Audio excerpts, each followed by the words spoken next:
जय हिंद दोस्तों। तो कैसे हो आप सभी? आई होप आप सभी बढ़िया होगे। तो जैसा कि आप सभी को पता है, आरपीएफ कांस्टेबल का एग्ज़ाम जनवरी में होने वाला है।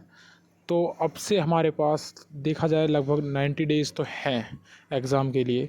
तो बहुत से बंदे सोच रहे हैं यार किस तरीके से हम अपना प्लान बनाएं, किस तरीके से स्ट्रेटजी बनाएं कि हम एग्ज़ाम को क्लियर करें।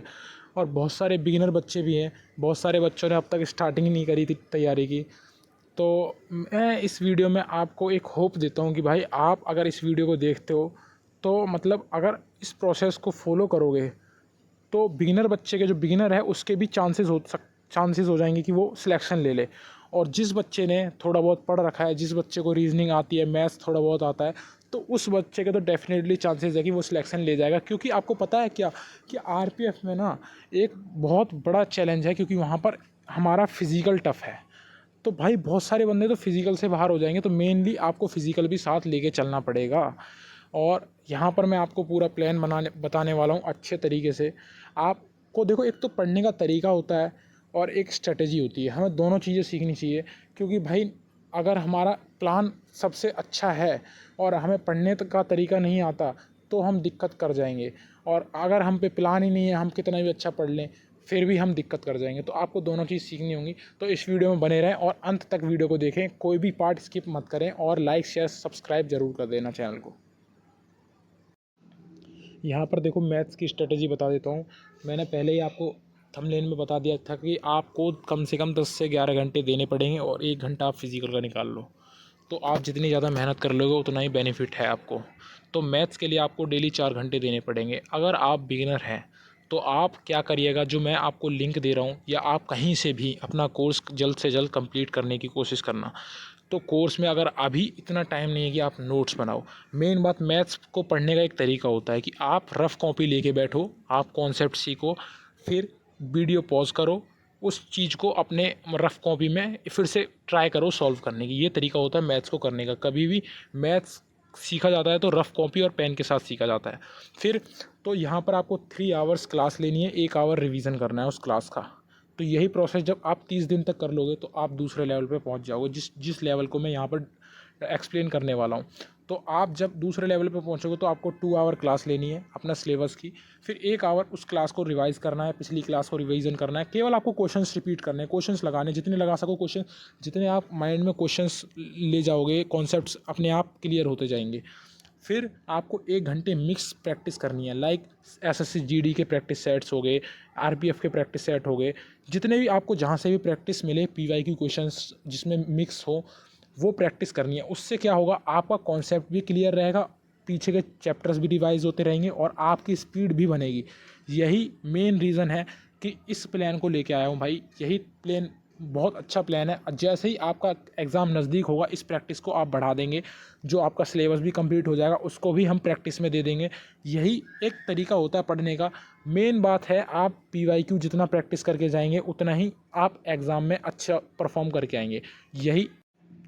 तो दोस्तों, अब मैं आपको रीजनिंग के बारे में बता देता हूँ। अगर आप बिल्कुल ही बिगिनर हैं तो आपको एक सजेशन है कि आप 2-3 मॉक टेस्ट लगाएं, रीजनिंग के सेक्शनल मॉक लगाएं। अगर आप बना पा रहे हो तो बेस्ट है, अगर नहीं बना पा रहे तो मैं आपको एक सजेशन देता हूँ कि आपको मैं एक प्लेलिस्ट लिंक कर दूंगा यहाँ पर डिस्क्रिप्शन में। आपको वो प्लेलिस्ट खोलनी है, आपको सारी क्लासेज लेते जाना है। धीरे धीरे क्लासेज लोगे, आपको समझ आएगा कि किस तरीके से रीजनिंग को सॉल्व करते हैं। फिर आपको इसी चीज़ पे आ जाना है। डेली आपको कम से कम 2 घंटे प्रैक्टिस करनी है रीजनिंग की। 2 घंटे में से आप मान लो अभी बिगिनर हो तो आप 1 घंटा प्रैक्टिस करो। और जब 1 घंटा प्रैक्टिस करोगे तो आपके बहुत सारे क्वेश्चन गलत भी होंगे, उन क्वेश्चन का सॉल्यूशन देखो। आपको नोट डाउन नहीं करने बैठ जाना भाई। या तो स्क्रीनशॉट ले लो। स्मार्ट वर्क क्या होता है, स्मार्ट वर्क अभी काम आएगा आपका कि स्क्रीनशॉट ले लो, स्क्रीनशॉट का फोल्डर बना लो आप और उसको बार बार रिवाइज करो।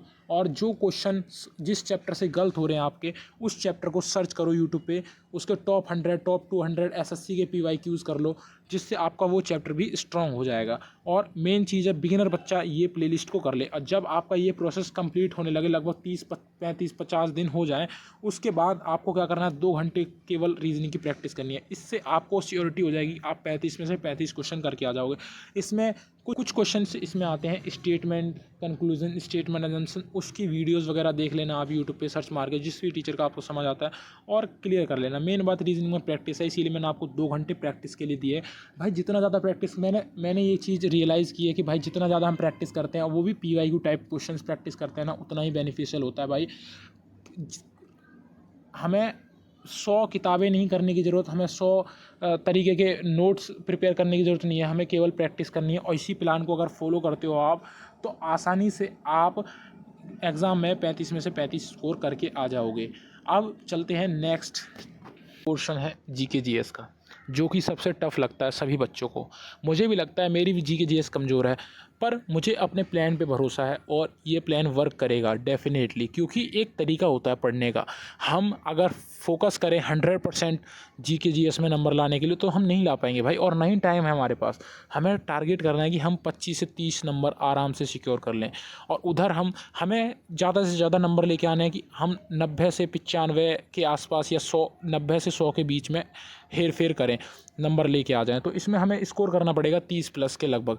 तो आपको क्या फोकस करना है कि स्टैटिक पार्ट को हमें कंप्लीट कर लेना है, और करंट अफेयर्स कंप्लीट कर लेंगे, और पॉलिटी कंप्लीट कर देंगे। तो यहाँ से हमारे कम से कम 18 क्वेश्चंस बन जाएंगे। फिर बात, अब मैं यहाँ पर GK GS का एक्सप्लेन कर देता हूँ। 30 मिनट डेली आपको करंट अफेयर करना है, जो कि मंथली करेंगे हम, जनवरी से दिसंबर तक 2024 का। अब इसमें कोई भी आपको टीचर पसंद हो उसका देख सकते हो आप। मैं रवि स्टडी GK का देखने वाला हूँ। तो करंट अफेयर्स के लिए हम एक एक वीडियो मतलब हर मंथली की देखेंगे, और उस हिसाब से धीरे धीरे उसको कंप्लीट करते जाएंगे। क्योंकि भाई हमें वीडियो नहीं देखनी, हमें वीडियो को अच्छे से समझना भी है, अच्छे से लर्न भी करना है। अगर देख के चले जाओ, वहाँ पर क्वेश्चन आया और हम क्वेश्चन को सॉल्व ही ना कर पाएँ, तो क्या फ़ायदा उस चीज़ का, हम टिक ही ना कर पाएँ तो क्या फ़ायदा। इसीलिए हमें ज़्यादा से ज़्यादा रिटेन भी करनी है चीज़ें। अभी यहाँ पर मैंने स्टैटिक GK के लिए 2 घंटे दिए हैं। 2 घंटे का मतलब है कि भाई अच्छे से लर्न करो, जितना ज़्यादा बार बार पढ़ो उस चीज़ को। और ये नवीन सर की मैंने प्लेलिस्ट लिंक कर दूंगा, वो आप पूरी कंप्लीट कर लेना। आपको स्टैटिक GK में कोई मतलब बाहर नहीं कर पाएगा न, सारे क्वेश्चंस आसानी से अटैम्प्ट कर लोगे और सही करके आओगे। तो आप स्टैटिक GK के लिए 2 घंटे करो कम से कम। अभी 30 से 35 या 40 दिन तक आपका कंप्लीट हो जाएगा ये पोर्शन। फिर आप 1 घंटा भी दे सकते हो यहाँ पर, और वो 1 घंटा आप किसी सब्जेक्ट में दे सकते हो, या कहीं और शिफ्ट कर सकते हो, या रिवीजन पे लगा सकते हो। पॉलिटी 1 घंटा करनी है, खान सर से कर लेना, या आप किसी से भी कर सकते हो, लूसेंट से, या जो भी आपके पास बुक हो उससे कर लेना। पॉलिटी इजी सब्जेक्ट है और काफ़ी स्कोरिंग सब्जेक्ट है। और फिर यहाँ पर हम करने वाले नवीन सर का प्रैक्टिस सेट है, जो कि नायक सीरीज़ थी, उसको कर लेना भाई। देखो लिमिटेड करना है, हमें ज़्यादा नहीं करना भाई, इतना काफ़ी है। इतना करेंगे हम तो बहुत सारे क्वेश्चंस हम एलिमिनेशन से भी कर लेंगे, बहुत सारे हम तुक्के भी मारेंगे, वो भी सही जाएंगे हमारे, क्योंकि हमने इतना पढ़ लिया है जिसमें से क्वेश्चंस बन जाएंगे। क्योंकि PYQ आता है, और ये नवीन सर की सीरीज़ PYQ बेस्ड है। और जो मैंने ये चीज़ बताई है, ये भी ज़्यादा चीज़ भाई, देखो हिस्ट्री की थ्योरी पढ़ने जाओगे, साइंस पढ़ने जाओगे, बहुत टाइम नहीं है भाई अपने पास। अपने को मैथ्स रीजनिंग में फुल स्कोर करना है, और फिर GK GS में भी हमें अच्छा स्कोर करना है। तो हम लिमिटेड चीज़ पढ़ेंगे, बार बार रिवीजन कर लेंगे, तो बेस्ट रहेगा हमारे लिए। और 30 से 35 के आसपास भी पहुंच सकते हैं हम इससे। 25 से 30 क्वेश्चंस हमारे कहीं नहीं गए, आसानी से बना लेंगे। तो इसी वीडियो में मैं इतना ही बताना चाहता था, और बाकी आपका कोई भी डाउट्स हो आप कमेंट में बता देना। धन्यवाद, मिलते हैं दोस्तों नेक्स्ट वीडियो में।